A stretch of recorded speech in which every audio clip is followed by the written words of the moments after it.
اب جس مہینے کو حضور اپنا مہینہ کہے اس مہینے کی شان کیا ہونی ہے؟ ماہ شعبان کا مہینہ ہے اور اس کو حضور نے اپنا مہینہ کہا، اس میں بھی کئی توجیہ ہیں کہ سب سے پہلے تو میں آپ کو بتاتا چلوں، اسی ماہ شعبان میں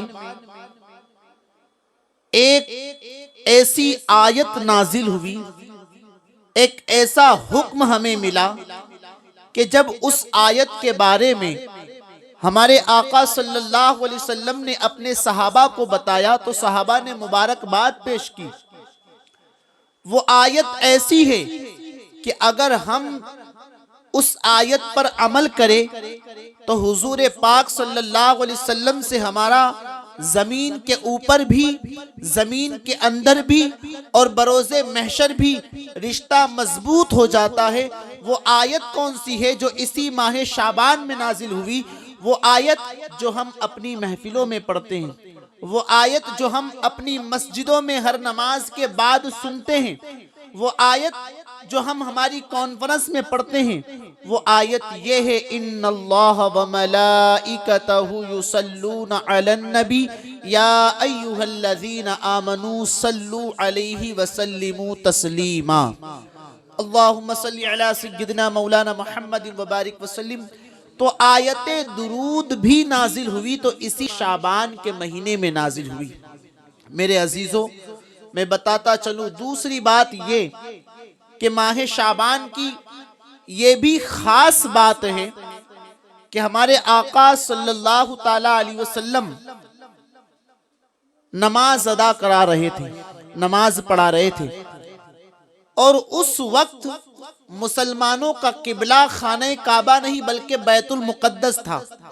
آج ہمارا قبلہ خانہ کعبہ ہے، ہم خانہ کعبہ کی طرف رخ کر کے نماز پڑھتے ہیں، لیکن اس وقت خانہ کعبہ مسلمانوں کا قبلہ نہیں بلکہ بیت المقدس مسلمانوں کا قبلہ تھا۔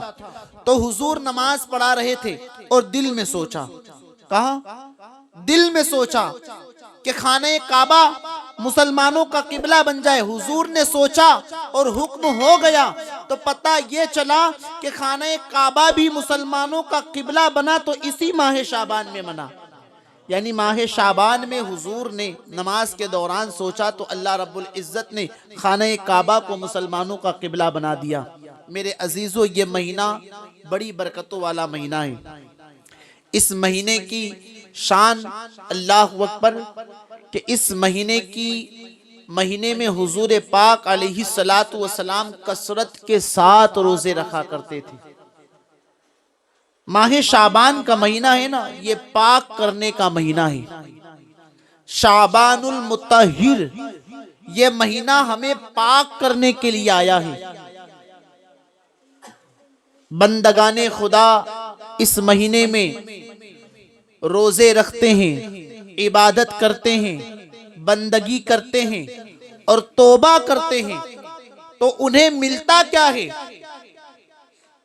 جو بندہ توبہ کرے، عبادت کرے، بندگی کرے اور پاکیزگی حاصل کرے تو اللہ فرماتا، اے میرے بندے، دنیا والے تجھ سے محبت کریں نہ کریں، لوگ تجھ سے پیار کریں نہ کریں، ان اللہ یحب التوابین، اللہ تجھ سے محبت کرتا ہے اور تو اللہ کا محبوب ہے۔ تو گناہوں سے توبہ کرنے والا اللہ کا محبوب ہو جاتا ہے۔ تو اس مہینے کے اندر ہم اپنے گناہوں سے توبہ کریں۔ یاد رکھیں، میں دو جملوں میں بات بتاتا ہوں کہ توبہ کرنے سے من پاک ہوتا ہے، اور پاکیزگی حاصل کرنے سے، وضو کرنے سے، غسل کرنے سے تن پاک ہوتا ہے۔ تو ہمارے تن اور من دونوں کو پاک کرنا ضروری ہے۔ عزیزان ملت اسلامیہ، اب کچھ ہی دن کے اندر شب برات کی وہ مقدس رات ہمارے سامنے ہوگی۔ میں پہلے ہی بیان کر دوں کہ شب برات کی عظمت کیا ہے۔ لوگ کہتے ہیں یہ شب برات، شب معراج، یہ رات وہ رات کہاں سے ثابت ہے؟ تو ہم کہتے ہیں یہ سنیوں کی قسمت سے ثابت ہے۔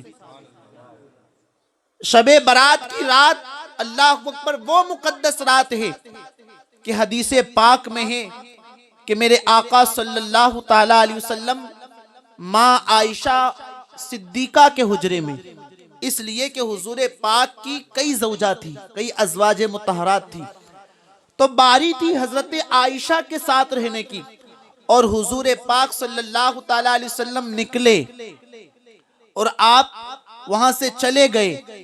حدیث پاک ہے ماں عائشہ صدیقہ نے سوچا کہ حضور کہاں سے گئے، حضور کہاں گئے، آپ کو تلاش کرنے کے لیے نکلی۔ رات کا کئی پہر گزر چکا تھا، کافی رات ہو چکی تھی، اور یہ صحابہ اور اہل بیت کا طریقہ تھا۔ کیا طریقہ تھا کہ حضور کو ڈھونڈنا ہوتا نا تو کسی سے پوچھتے نہیں کہ سرکار کہاں گئے ہیں، بلکہ حضور کی خوشبو سونگھ کر پہنچ جایا کرتے تھے۔ ان کی مہک نے دل کے گنچے کھلا دیے ہیں، جس راہ چل دیے ہیں کوچے بسا دیے ہیں۔ تو صحابہ اور اہل بیت حضور کی خوشبو سونگھ کر حضور کو پا لیتے تھے۔ حضرت عائشہ صدیقہ پہنچی حضور پاک علیہ السلام کی خوشبو سونگتے ہوئے۔ کہاں پہنچی؟ دیکھا کہ حضور جنت البقیع میں ہیں، شب برات کی رات ہے اور حضور جنت البقیع میں ہیں، ذکر و اذکار کر رہے ہیں، دعائے مغفرت کر رہے ہیں، دعا فرما رہے ہیں، ذکر کر رہے ہیں۔ حضرت عائشہ صدیقہ رضی اللہ تعالی عنہا کے پورے جسم میں گرمی پیدا ہو گئی، ایک حرکت پیدا ہوئی، حرارت پیدا ہوئی، آپ واپس حجرے میں آ گئی۔ اب حضور پاک علیہ السلام پہنچے نا، عائشہ کیا ہوا، کیوں گھبرائی ہوئی ہو؟ کیا تمہیں ایسا لگتا ہے کہ اللہ اور اس کے رسول تمہارا حق مار رہے ہیں؟ کہا یا رسول اللہ، میں نے صرف اتنا سوچا تھا، اتنا سوچی تھی کہ کہیں آپ کسی اور زوجہ کے وہاں نہ ہو، اس لیے کہ باری حضرت عائشہ کے ساتھ رہنے کی۔ میرے آقا علیہ السلام فرماتے او عائشہ، کیا تمہیں پتا ہے یہ رات کتنی مقدس ہے؟ یہ رات وہ رات ہے کہ اللہ رب العزت پہلے آسمان پر نزول فرماتا ہے، اللہ رب العزت پہلے آسمان پر نزول فرماتا ہے۔ اور اے عائشہ، آج کی رات جن لوگوں کی موت ہونے والی ہے، جن لوگوں کو روزیاں تقسیم ہونے والی ہے، وہ تمام چیزیں اللہ رب العزت حکم دیتا ہے مدبرات امر کو، یعنی فرشتوں کو، تو وہ فرشتے جن کو روزی دینی ہے ان کے لیے روزی لکھ دیا کرتے ہیں، جن کی موتیں اس سال میں ہونی ہیں ان کی موتیں لکھ دی جاتی ہے، کن کے وہاں کتنی اولادیں ہونی ہیں ان کی اولادیں لکھ دی جاتی ہے۔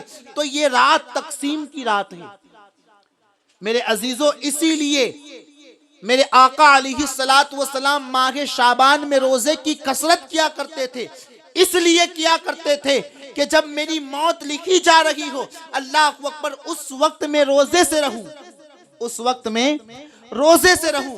تو اس لیے 13، 14، 15 شعبان کے روزے کا ہمیں اہتمام کرنا چاہیے، روزے کا ہمیں اہتمام کرنا چاہیے۔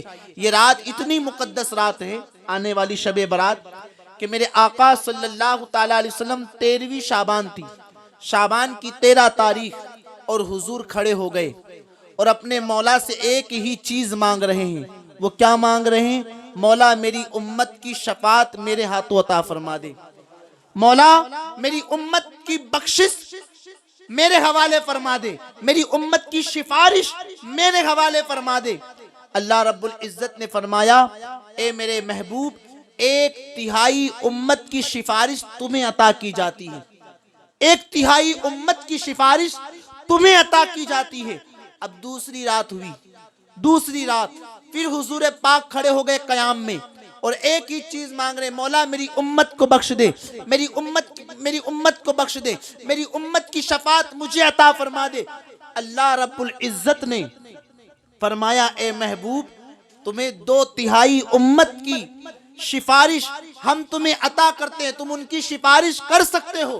اب تیسری رات کو یعنی 15ویں شعبان کو پھر حضور پاک علیہ السلام کھڑے ہو گئے، مولا میری امت کی سفارش مجھے عطا فرما دے۔ حکم ہوتا ہے محبوب، ہم نے تمہاری پوری امت کو بخش دیا، صرف وہ لوگ جو مشرک ہیں، جو تم سے منہ پھیرتے ہیں، وہ لوگ کی بخشش، وہ لوگ کی سفارش تمہارے ہاتھ میں نہیں۔ بخشنا تو یہ مولا کا کام ہے، بخشش تو ہمارا مولا فرمائے گا، لیکن سفارش مصطفیٰ جان رحمت فرمائیں گے۔ تو جو لوگ دلیل مانگتے ہیں نا، دلیل، وہ لوگ چھوٹ گئے۔ جو لوگ شب برات میں دلیل مانگتے ہیں نا، شب برات کہاں سے ثابت ہے، وہ لوگ چھوٹ گئے۔ اس لیے حضور کی عظمت کی جہاں بات آتی ہے یہ لوگ دلیل کی بات کرتے ہیں۔ تو میرے عزیزو، یہ رات جو آنے والی ہے نا، بڑی مقدس رات ہے۔ لیکن میں ایک چیز آپ کو بتا دوں، اس رات میں بھی کچھ لوگوں کی بخشش نہیں ہوگی۔ آنے والی شب برات میں بھی کچھ لوگوں کی بخشش نہیں ہوگی۔ لاکھ تسبیح پڑھ لیں، لاکھ روزے رکھ لیں، تسبیح و تحمید میں ڈوب جائیں، کچھ لوگ ایسے ہیں جن کی شب برات میں بھی بخشش نہیں ہے۔ جانتے ہیں وہ لوگ کون ہیں؟ وہ لوگ کون ہیں جن کی شب برات کو بخشش نہیں ہے؟ نہ ماں باپ کے نافرمان۔ جو لوگ ماں باپ کے نافرمان ہیں، والدین کے نافرمان ہیں، ان کی بخشش شب برات کو بھی نہ ہوگی۔ آج لوگ ماں کو ستا کر، باپ کو ستا کر اللہ اکبر جاگ رہے ہیں، کہتے ہیں جاگنے والی رات ہے، ہلڑ بازیاں کر رہے ہیں، سڑکوں پر گھوم رہے ہیں، آتش بازی کر رہے ہیں۔ اور میرے بھائی، یہ رات عبادت کی ہے۔ جاگنے کا نام کس نے دے دیا؟ یہ رات تو اللہ کو منانے کی ہے، بندگی کی رات ہے۔ اور ماں باپ کو ستا کر، یاد رکھنا، شب برات کو بھی بخشش نہ ہوگی۔ اس لیے اگر کسی نے اپنے ماں باپ کو ستایا ہے، اپنے والدین کا دل دکھایا ہے، تو شب برات سے پہلے ان سے معافی مانگ لے۔ یہ وہ لوگ ہیں، اگر 2 آنسو ان کے سامنے گرا دیے جائیں نا، تو یہ ہر تکلیف کو بھول جاتے ہیں، ہر غم کو بھول جاتے ہیں۔ ماں باپ وہ عظیم نعمت ہے کہ چاہے تم نے کتنا ہی دکھ دیا ہو، 2 آنسو گرا دو، یہ ماں باپ معاف کر دیتے ہیں۔ یاد رکھنا، ماں باپ کی نافرمانی کر کے اگر کوئی خانہ کعبہ بھی پہنچ جائے، تو خانہ کعبہ عمرہ کے ارادے سے پہنچ جائے، تو اس کا عمرہ قبول نہیں ہوتا، اس کا خانہ کعبہ کو دیکھنا قبول نہیں ہوتا، اس لیے کہ ماں کو ستا کر آیا ہے، ماں باپ کو پریشان کر کے آیا ہے۔ حضرت فقی ابو لیث سمرقندی حکایت لکھتے ہیں، اور حکایت یہ لکھتے ہیں کہ ایک اللہ کے ولی تھے، ایک اللہ کے ولی۔ یہ ہماری اور تمہارے جیسے لوگ نہیں، ہمارے تمہارے جیسے نہیں، اللہ کے ولی تھے۔ اور دل میں یہ شوق ہوا کہ میں خانہ کعبہ پہنچ جاؤں، عمرہ کر لوں۔ ماں کی خدمت میں پہنچے، امی جان میں عمرہ کرنے جانا چاہتا ہوں، میں خانہ کعبہ کو دیکھنے جانا چاہتا ہوں۔ ماں نے کہا بیٹے تجھے نہیں جانا ہے، اس لیے کہ ماں بوڑھی ہو چکی تھی، اگر کوئی ضرورت پیش آ جاتی تو ان کا کون پورا کرتا؟ ماں نے کہا بیٹے تو ہی تو میری خدمت کرنے والا ہے، تو چلا جائے گا تو میری خدمت کون کرے گا؟ کہا بیٹے تجھے نہیں جانا ہے۔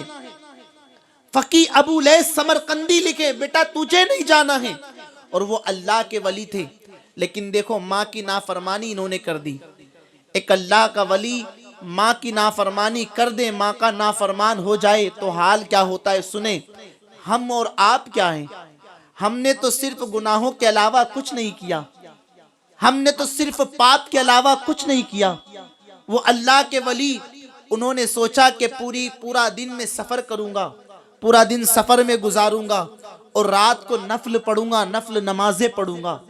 ماں کی نافرمانی کر کے نکل گئے، نکلے، اللہ اکبر، پورا دن سفر کرتے رہے، رات ہوئی تو قریب ایک گاؤں آیا، اس گاؤں میں مسجد میں پہنچے اور نفل نماز پڑھنا شروع کرتے ہیں، نماز پڑھ رہے ہیں، اور اسی وقت میں اس گاؤں میں ایک چوری ہو گئی، اور چور کو لوگوں نے دیکھ لیا، اور لوگ اس چور کو پکڑنے کے لیے بھاگتے رہے، لیکن وہ چور مسجد کی گلی سے کسی اور جگہ چلا گیا، غائب ہو گیا۔ اور وہ زمانہ چراغ کا زمانہ تھا، وہ زمانہ چراغ کا زمانہ، تو لوگوں نے سوچا ہو سکتا ہے کہ مسجد میں چلا گیا ہو، اور مسجد میں پہلے سے وہ اللہ کے ولی سجدے میں تھے، وہ عبادت کر رہے تھے، وہ بندگی کر رہے تھے۔ دیکھو ماں کی نافرمانی کی سزا کیا ملتی ہے، اللہ اکبر۔ اب محلے کے گاؤں کے جو لوگ تھے نا وہ مسجد میں پہنچے، چراغ روشن کیا تو کیا دیکھتے ہیں؟ ایک اجنبی سجدے میں گر کر رو رہا ہے۔ اٹھایا اور کہا چوری کر کے سجدے کو بدنام کرتا ہے، چوری کی اور پکڑ جانے کا خطرہ ہوا تو سجدے کو بدنام کرتا ہے۔ بہت مارا، بہت پیٹا، اللہ اکبر، اور صبح کا انتظار کیا۔ صبح ہوئی نا، صبح تو اللہ اکبر، ان گاؤں کے لوگوں نے قاضی صاحب کی بارگاہ میں مقدمہ پیش کیا۔ قاضی نے کہا اس چور کی آنکھیں نکال لو، اس کے ہاتھ کاٹ دو، اس کے پیر کاٹ دو۔ اللہ اکبر، ماں کی نافرمانی کی تھی اور جا کہاں رہے تھے؟ خانہ کعبہ جا رہے تھے، اللہ کے گھر جا رہے تھے، لیکن دیکھو آنکھ بھی نکال لی گئی، ہاتھ کاٹ دیے گئے، پاؤں کاٹ دیے گئے۔ اور کسی نے کہا قاضی صاحب یہ بتائے اگر کوئی چور چوری کرتا ہوا پکڑا جائے اور پکڑ جانے کا خطرہ ہو اور وہ سجدے کو بدنام کرے تو اس کی سزا کیا ہے؟ کہا اس کی سزا یہ ہے، اس کی آنکھ نکال لی جائے، اس کے ہاتھ کاٹ دیے جائے، اس کے پاؤں کاٹ دیے جائے۔ وہ اللہ کے ولی نے کہا قاضی صاحب یہ نہ کہے یہ اس چور کی سزا ہے جو چوری کرے اور سجدے کو بدنام کرے، بلکہ یہ کہے یہ اس ماں کے نافرمان بیٹے کی سزا ہے، ماں کے کہنے کے باوجود نافرمانی کر کے خانہ کعبہ جا رہا تھا، یہ اس بیٹے کی سزا ہے۔ جب لوگوں نے سنا تو آپ کے جملے لوگوں پر پر اثر گزرے۔ کہا آپ کون ہیں؟ پتا چلا یہ تو اللہ کے بہت بڑے ولی ہیں، یہ قریب گاؤں میں رہتے ہیں، بہت بڑے پیر صاحب ہیں۔ اب لوگوں نے سوچا کہ اگر گاؤں والوں کو پتا چل گیا تو وہ اینٹ سے اینٹ بجا دیں گے، اس لیے اگلی رات کا انتظار کرتے ہیں۔ اگلی رات ہو جائے گی تو ان کو بھر کر کسی طرح ہم ان کے گاؤں چھوڑ آئیں گے، ان کے دروازے پر چھوڑ آئیں گے۔ اللہ اکبر، لیکن ماں تو ماں ہوتی ہے، ماں تو ماں ہوتی ہے۔ اچھا یہ سب کیسے ہوا پتہ ہے؟ جب یہ نکلے نا ماں کی نافرمانی کر کے تو ماں کی ممتا بڑی نازک ہوتی ہے۔ ماں نے آسمان کی طرف دیکھا اور کہا مولا میرا بیٹا نافرمانی کر کے نکل تو گیا ہے لیکن وہ خانہ کعبہ تک نہ پہنچنے پائے، خانہ کعبہ تک نہ پہنچنے پائے۔ ماں نے بد دعا کی تھی اور حال یہ ہوا کہ ہاتھ کاٹ لیے گئے، پاؤں کاٹ لیے گئے، آنکھ نکال لی گئی۔ لیکن ماں کی ممتا بڑی نازک ہوتی ہے، جتنا شیشہ نازک نہیں ہوتا اس سے زیادہ ماں کی ممتا نازک ہوتی ہے۔ اب ماں کو دوسرے دن بیٹے کی یاد آئی، کہا مولا پہلے دن تو بد دعا دے دی میں نے، لیکن مولا اب میں چاہتی ہوں کہ بیٹے کو ایک مرتبہ دیکھ لوں، اس لیے کہ دنیا سے جانے سے پہلے بیٹے کو دیکھ لوں۔ ماں نے دعا کی مولا بیٹے سے ملا دے، اور وہاں بیٹے کو ان گاؤں والوں نے ان کے ہی دروازے پر پھینک کر چلے گئے۔ بھوک کی شدت ہوئی، بھوک لگی تو آواز لگائی ہے کوئی بھکاری کو کھانا کھلانے والا، ہے کوئی بھکاری کو کھانا کھلانے والا۔ اندر سے آواز آئی، ماں نے کہا او بھکاری آگے آ میں تجھے بھیک عطا کرتی ہوں۔ کہا مائی میرے پاؤں نہیں ہیں، میرے پیر کٹ چکے ہیں، ماں میرے پیر کٹ چکے ہیں۔ کہا ٹھیک ہے ہاتھ آگے بڑھا میں تجھے بھیک عطا کرتی ہوں۔ کہا ہاتھ کیسے بڑھاؤں، ہاتھ بھی کاٹ لیے گئے ہیں۔ کہا تیرے ہاتھ نہیں، تیرے پیر نہیں تو میں تیرے سامنے کیسے آ سکتی ہوں؟ اس لیے کہ میں پردے کا خیال رکھتی ہوں، میں کسی اجنبی شخص کے سامنے کیسے آ سکتی ہوں؟ تو اس اللہ کے ولی نے، ان کا ہی بیٹا تھا نا، انہوں نے کہا اے مائی میری آنکھ بھی نہیں ہے۔ دیکھو ماں پہچان نہیں پائی کہ یہ کوئی اور نہیں میرا بیٹا، جب کہا نا میری آنکھ بھی نہیں ہے تو اب کوئی مسئلہ ہی نہیں تھا۔ بے تکلف سامنے آتی ہیں، اور جب دیکھا نا بیٹے کے اس حال کو تو کہا او میرے لختے جگر تیرا یہ حال کس نے کیا، او میرے بیٹے یہ تجھے کیسے ہوا؟ تو انہوں نے کہا تھا ماں بس تیری نافرمانی کر کے خانہ کعبہ جا رہا تھا اور اللہ نے مجھے یہ سزا عطا کی ہے، اللہ نے مجھے یہ سزا دی ہے۔ جب ایک اللہ کا ولی ماں کی نافرمانی کرے تو حال یہ ہوتا ہے۔ ہم اور آپ تو کتنے گنہگار ہیں، ہم تو کتنے گنہگار ہیں، یہ ہر کوئی جانتا ہے کہ ہم کس طرح کے لوگ ہیں۔ تو شب برات سے پہلے ماں باپ کو راضی کر لیں، شب برات سے پہلے اپنے رشتہ داروں کو راضی کر لیں، شب برات سے پہلے جن کا دل دکھایا ہے ان سے معافی مانگ لے۔ اس لیے معافی مانگنے سے کوئی چھوٹا نہیں ہو جاتا، بلکہ اگر تمہاری کوئی غلطی نہیں ہو اور اگر تم معافی مانگ رہے ہو تو اللہ کی نظر میں تم محبوب بن جاتے ہو۔ اس لیے معافی مانگ لیا کرو۔ تو پہلے وہ لوگ ہیں جن کی شب برات میں بخشش نہیں ہوگی، جو ماں باپ کا دل دکھاتے ہیں، ماں باپ کی نافرمانی کرتے ہیں، اور دوسرے وہ لوگ جن کے دل میں حسد ہے، جن کے دل میں بغض ہے، جن کے دل میں کینہ ہے، ایسے لوگوں کی بھی شب برات میں بخشش نہ ہوگی۔ آج رشتہ دار سے جل رہا ہے، پڑوسی پڑوسی سے جل رہا ہے۔ اللہ نے کسی کے گھر میں بیٹوں کو دیا ہے اور بیٹے ترقی کر رہے ہیں تو جلنے والے ان سے جل رہے ہیں۔ آج لوگوں کے دل میں کینہ، بغض، حسد عام ہو چکا ہے۔ اللہ اکبر۔ تو جو لوگوں کے دل میں کینہ، بغض، حسد ہے نا، وہ لوگوں کی بھی بخشش شب برات کو نہ ہوگی۔ اللہ اکبر۔ ذرا سوچے تو صحیح کہ ایک جگہ پر پاخانہ پڑا ہوا ہے، پیشاب ہے، کیا آپ اس کے اوپر بیٹھیں گے؟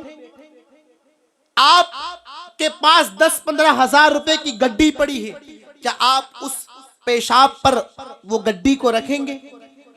نہیں رکھیں گے، اس لیے کہ وہ گندگی ہے، وہ غلاظت ہے۔ تو ذرا سوچے، بغض اور حسد یہ اس سے بھی زیادہ بدتر گندگی ہے۔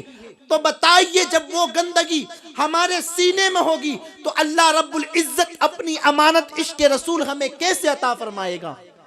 عشق رسول اس لیے آج ہمارے سینوں میں نہیں، اس لیے کہ آج بھائی بھائی سے چل رہا ہے، آج پڑوسی پڑوسی سے چل رہا ہے، آج کوئی کسی کی ترقی کو دیکھ نہیں سکتا ہے۔ تو میرے عزیزوں، اپنے دل کی گندگی کو صاف کریں۔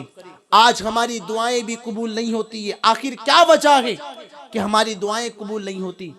میرا رب تو کہتا ہے ادعونی استجب لکم، مانگو مجھ سے، یا مانگ رہے پھر بھی نہیں مل رہا ہے۔ وجہ کیا ہے؟ وجہ یہی ہے، یا تو ہمارے پیٹ میں حرام ہے یا ہمارے سینے میں، ہمارے دل میں حرام ہے۔ پیٹ میں حرام اس لیے کہہ رہا ہوں، یا تو ہم نے حرام کے لقمے کھائے ہیں یا پھر بغض، حسد اور کینہ جیسی حرام چیزیں ہمارے سینے اور ہمارے دل میں ہیں، اس لیے آج ہماری دعائیں بھی قبول نہیں ہوتی ہیں۔ تو اپنے دل سے یہ تمام چیزوں کو دور کریں۔ اللہ رب العزت نے جس کے نصیب میں جو لکھا ہے وہ مل کر رہتا ہے۔